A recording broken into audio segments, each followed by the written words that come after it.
তোর ছোট বোনের কিন্তু বয়স হয়ে যাচ্ছে, 22 বছর বয়স।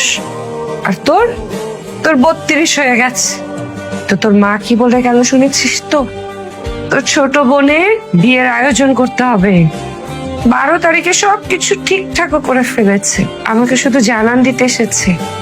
টাকার দরকার এই মুহূর্তে, আমাকে জাস্ট বলে গেল। আন্টি, আমি আসছি আপনার বড় মেয়ের বিয়ের প্রস্তাব নিয়ে।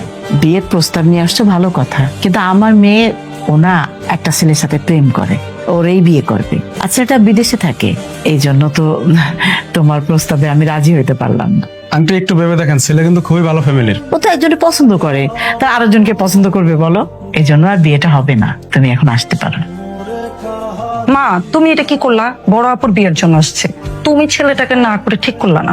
ঠিক করিনি না, আমাকে বোঝাস? তুই যে বারবার ডিগ্রি পরীক্ষা দিয়ে পাশ করছিস, এই টাকাটা কোত্থেকে আসছে? তোর বোনের থেকে নিছি।